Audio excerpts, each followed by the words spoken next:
Hey guys, I'm going to label this one the difference between the narcissist or toxic cluster B person. Let's cut it down.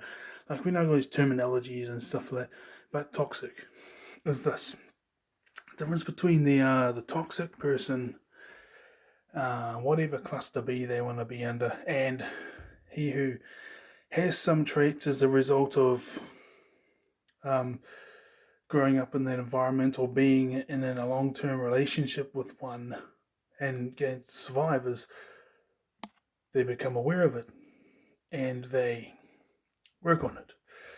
See, I've had years and years of working on this because even when I was younger, we called it the Jezebel spirit, and so that's why I fell for the Hoovers a few times in the past, and it doesn't work now because I was battling them back then because I was fighting against the Jezebel spirit, because I'm acting like this now because I have different viewpoints and all this type of stuff, but I knew something was up even as a teenager, but I fell back a few times by going back there. Here's one sign I know that it was so toxic is this.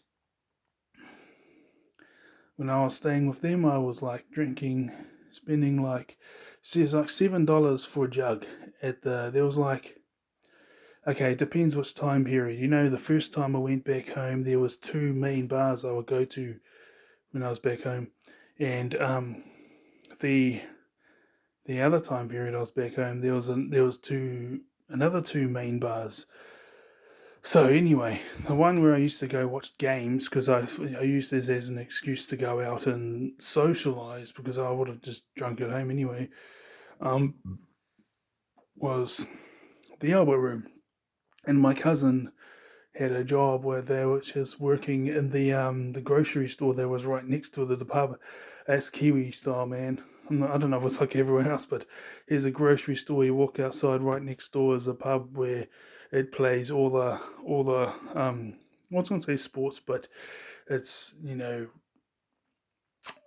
like, put it this way, just like any other country, there's like four sports that take up 90% of the viewing, even though we play over 100 sports here in New Zealand. There's four of them that take up over 90%, about 90% of the viewing for TV. But anyway, I opened up this because another another example. See, I didn't realize I had another $20 left until the benefit comes through because of my. What had happened was I had purchased this pack deal for the 2 degrees on my phone, but what I didn't realize, what I didn't realize was it went to my old account. So I got a hold of them and said, "Hey, look, I've been charged $38, two sets of 19. I paid $20, and then you use that $20 to get a pack. Mine is $19, and then I just renew it every month." But I got the pack and it came back $39, so they sorted that out. I totally forgot about it. Now, tonight, here's an example. Okay, I wasn't going to drink until I got out of debt, but then what happened was I had these beers there and I thought, and we had a new flatmate, and I like to give back, and he cooked us a meal and he bought a bottle of wine and he let me. Well, he offered me a few glasses, but I just drank one. We sat there chatting for an hour and a half or so. Me, him, and the landlord.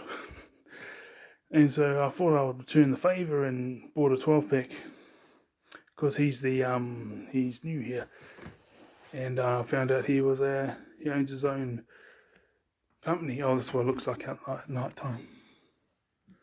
I don't know if you guys can see it because it's dark phone, but the branches there. So yeah, just gave him that. And been here over a month now, and that's the only alcohol I've had since being here. And I was gonna give give four to the landlord, four to him, and four to me, and then we'll just spend the whole night just like, well, for me, because I'm low on it now. drink those 4 and just chat and stuff, and give back to someone who cooked us a meal and stuff. So it's good to be nice and do that in return. But he's been a real busy person, which is good. Um, yeah, and he said don't worry about it. And I offered a couple of times, and he said don't worry about it. So we just didn't do it. And when I got laid off for my job, there was quite, and within 2 days that 12 pack was gone. But then after that, I stopped, and there was that, and I was like,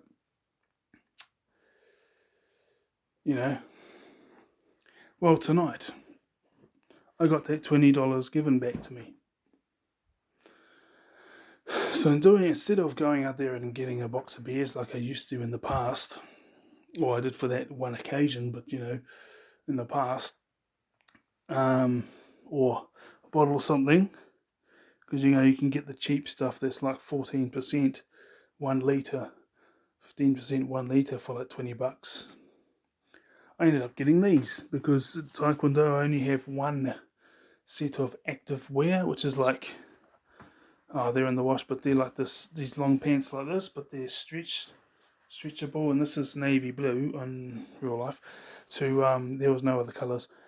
They're stretchable and all that. They're not firm like these ones. These are my jeans. So instead of going and getting some beers or going to get some takeaways, which was the one I'd been doing the last year, was all my extra money was spent on takeaways and sometimes books. Then it went into books and takeaways. I had the discipline to go get this for $14. So now I've got 2 pairs of these, and so that's one for each Taekwondo training until I get my dobok. Then I can wear those underneath.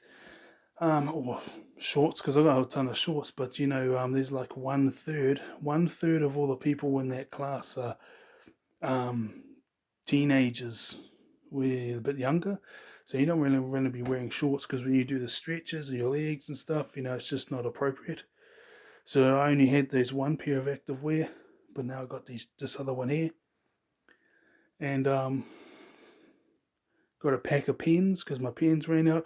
I use pens because then I can underline and then I can overline the top and read the text, so that that opinion goes in. Doesn't mean it's mine, but it's more knowledge for me to have in the knowledge bank. Highlights, you just doing it once. That's how I view it. And if my opinions change, there's still more information than stuck on that to have, because you do the underline, you do the box over, and you do the reading. Just without doing that, that's 3 times you read it, and you can always go back to it because it's marked out. So yes, this is just a little example of how there's the difference. See, the old me, in many cases, some of those who raised me would just go spend that on the booze and blame, and then now they're 20 years older than me and they still go do the same thing, or nearly 30. Actually, no, I was 28 when my father was born. My father was 28 when I was born, and he still does all that. Now, since we are away from them and taking responsibility, we can get $20 and go get a pair of clothes and a pack of pens and a new screen protector, because my screen protector was cracked. So I went and got just one to cover until my first week, pay week, because I've applied for 12 jobs in the space of 2 days. Actually, no, and it was like Thursday afternoon to Friday night, or Friday afternoon to Saturday night. It was one of those 12 jobs, and 2 of them said one of them has shortlisted me, which means all the applicants, they cut them all down, and then there's the shortlist, and now the shortlist, they pick the interviews. And there's this other one, working agency. I'm going to call them up tomorrow about a interview, because they said, we'll get back on it on Monday. This is just me just normally talking, a narcissist or toxic person wouldn't do all these things. They would cry and blame the world and never take responsibility and never learn from their actions. I spent 2 months away from my weekly or fortnightly counselling sessions, depends when I went to them. I thought I was cool, I didn't need it in real life, because look at me now, I've been 1 year no contact, I'm in a new region, all this and that, and then, faced someone that in many aspects reminded me of my father, and I had to work with him every day. All of a sudden, I soon find out I needed the help. So yes, just someone to talk to. But yeah, we learn from our mistakes and we get better. They don't. That's the difference, guys. That's the difference. We learn from our mistakes, get better. They don't. Because you know how toddlers. Sorry, I'm just sitting up. Toddlers are really self-centered. You get to the point where they grow out of that to the next phase, and then they learn along the way and get to the next phase. They learn along the way and get to the next phase and go up and up and up as they get older and older and older. Toxic people don't do that. Toxic people find a reason to blame. Toxic people find a reason to not take responsibility and learn from their failures. Again, I'll refer back to the fact that when I left high school, I had there was 10 main goals, because there's 10 goals that have stuck with me since then, There was others, but I just forgot about them. But there was 10 main ones, and guess what? Although I failed many, many times in 5 of these areas, I have eventually got to the point where I've achieved all my goals in those 5 areas. Achieved it all. Even though I failed many, many times. And then there's the other 5 I'm still failing in, but I know I'll get there. Well, I'm still failing in is I haven't seen the level of success I want to see yet, but I'm getting better and it's getting closer and closer. This is the difference between us and toxic people. They don't learn their lessons. And they don't take responsibility. Now I'm going to add on something else, but how I had a couple of dreams of Shiva. Short ones, but one of them, he said something, so I'm going to need some more. I've been studying about his hair, because it was like I was in the galaxy, and his hair, and I was attached to his hair, and he was like, his hair was spinning round and round and round and round and round, but his head wasn't moving, and I was like in his hair holding on, never came out, never came out, never came out. It was a vision. That's why it's not as scary, because at least I was here was seeing it in a dream. I might have been like, wow, And then all of a sudden I was holding on to the hair loop, and then pulled me up, and I was going up, and he goes, you're going up to the next level. You're leveling up. You're leveling up. You can leave your body now and come with me if you want, or you can stay here and achieve everything you set out to do, which I know you will do. And I already know what decision you're going to make, so just speak from the heart. And, I wasn't like scared, as in like terrified. I was just like, hang on, not yet. I've got these things to achieve, And so I spelled it out. I go, you already know what these 5 things are. I've said it before in meditation. And, I just told him the 5 things again and said, I want to go back and achieve these. I don't know, go back or stay, because it was like a vision. I wasn't asleep or didn't have any out-of-body experience or anything. I just said, and I got these 5 things to achieve. And he goes, good, I'm glad you spoke from the heart. Go achieve them. And then it was like the vision ended. So that's real interesting.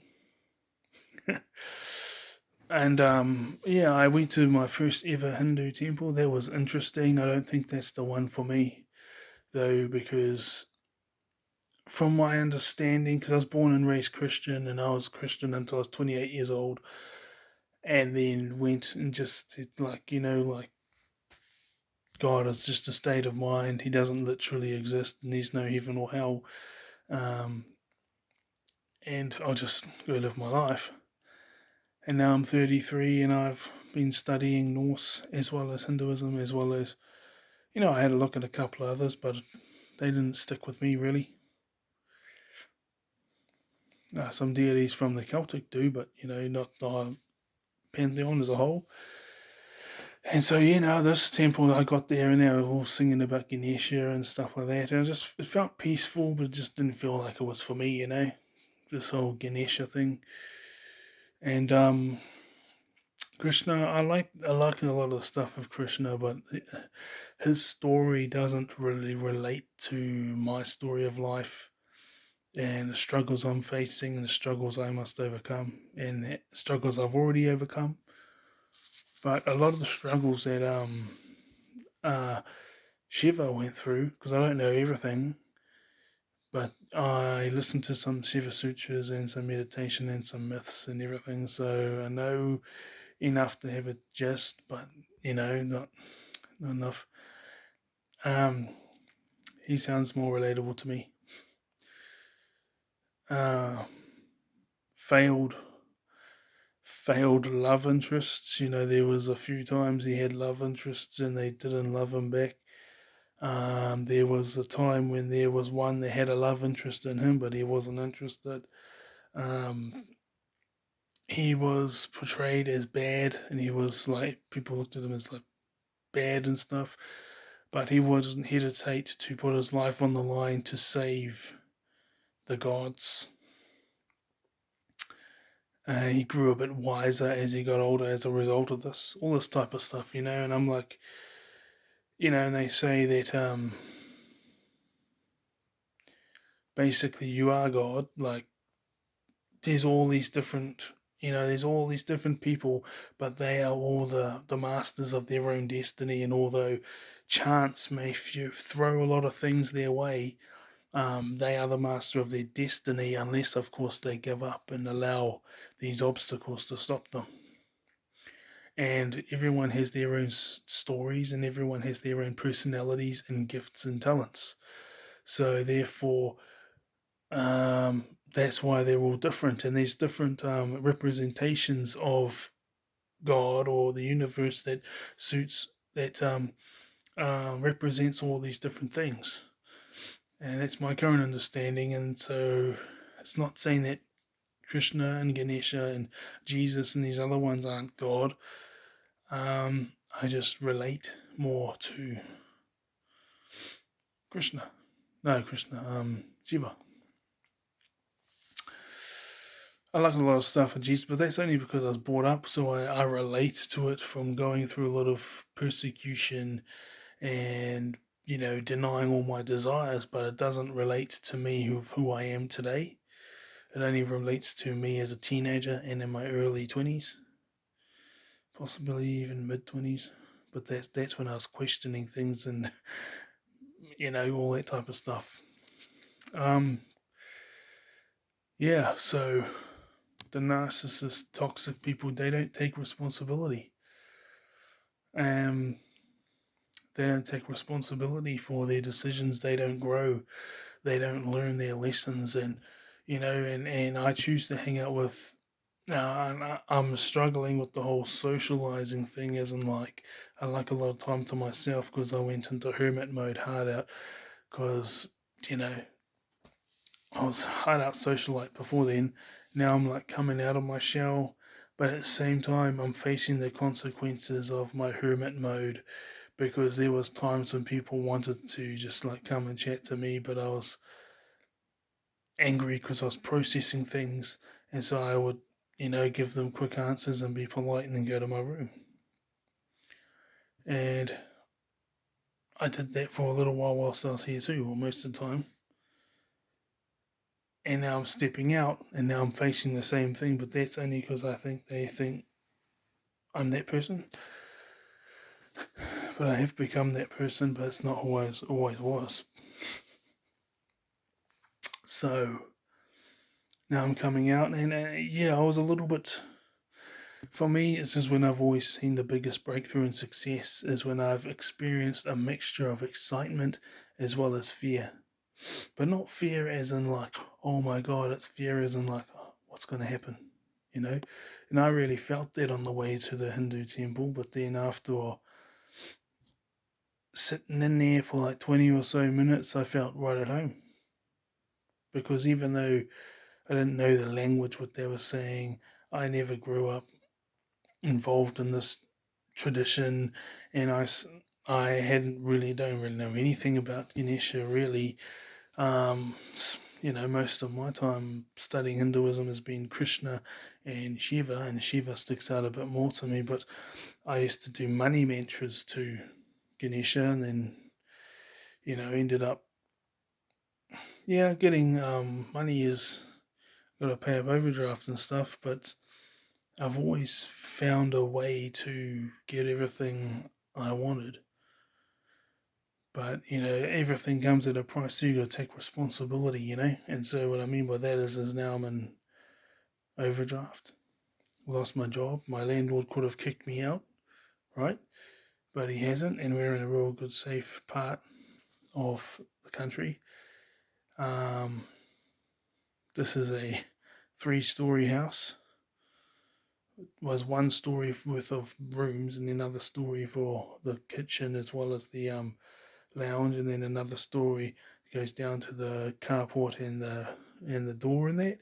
And we, it's an extra $60 from where I was staying in Hawke's Bay, where I was in a communal setting where people got evicted for having drugs and stuff like that.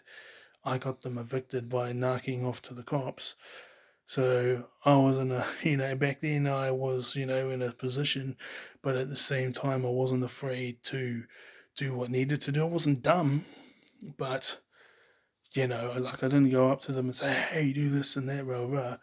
I would speak like that if they came and threatened me, and I wouldn't back down. There's a couple of them said that, man, we just wish you committed suicide because no one likes you around here. And I took that as a compliment because those are the type of people that are saying that to me. I'm like, and they were jealous because I had a full-time job, and I had all these clothes, but they were just working clothes and stuff like that, and I wasn't a heavy drinker anymore. They never knew me as a heavy drinker because I gave that up a long time ago. These people just don't take responsibility for their actions. As you notice, one of the things I've got to work on is not getting sidetracked when I'm talking about something. So I'm going to go and cook me up some dinner and chill out. So that was interesting. I don't think that temple was the one for me though. So I searched up ones that are, as I said before, I have a lot to learn because, I've listened to audiobooks about the myths of Shiva and audiobooks of some myths of Krishna and the Bhagavad Gita, but that's nothing in comparison to what is out there to learn. And of course, there's nothing in comparison to the experience. And doing meditations and stuff like that is one thing, but getting involved with the community is another. And yeah, it's just many of the teachers online say that what I said about how every single person is their own master of their own destiny and their own unique. They're their own unique God because they got all these unique challenges to face. They got their own unique stories. They got their own unique past. They've got their own unique destiny.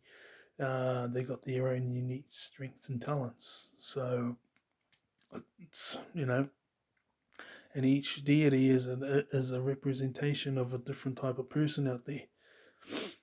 And then there's all these others that say, oh, no, this is the one true one. And then there's others, but that just doesn't stick with me.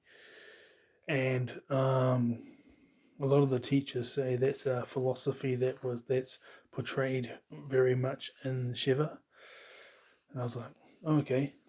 One thing because they're not presented as all knowing. And one thing I don't like about Shiva is something that I used to do, like if my mates were about to have a fight and stuff, and they started it, I would jump in there and make sure they didn't get hurt and try and be the peacekeeper.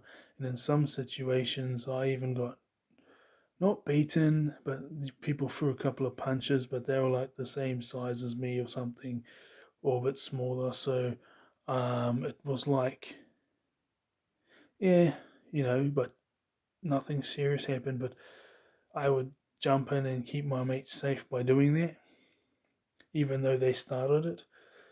And my reasoning was, oh, they're just playing up, and nowadays I wouldn't do anything like that, like I wouldn't even hang out with people like that. I wouldn't even consider it. But me as a teenager into my early 20s, I was the one jumping and saving these people.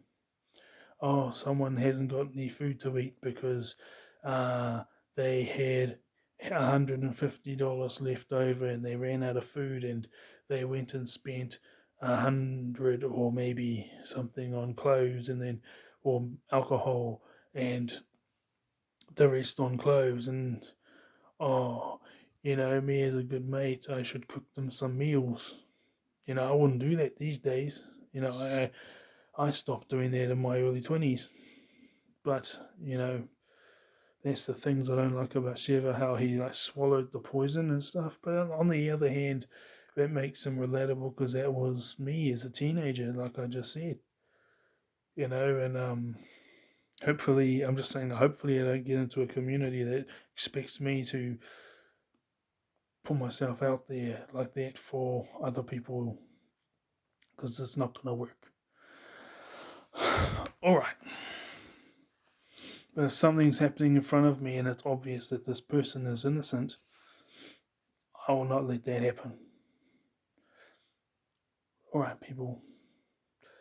And I was thinking of buying some YouTube support, so I don't know where to go, because there's these advertising agencies that advertise the videos and pump it out, but some of them are real and legit, and some of them are all fake. And so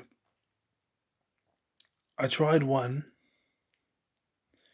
and did that with, it was $7 for 1,000 views.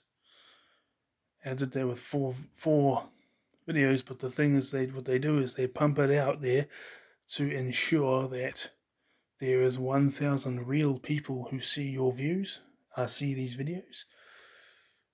And so that's what they say.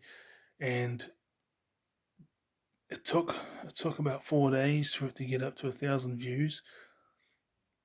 But there was no, like, there's like maybe one or two extra comments that came on, and makes me wonder,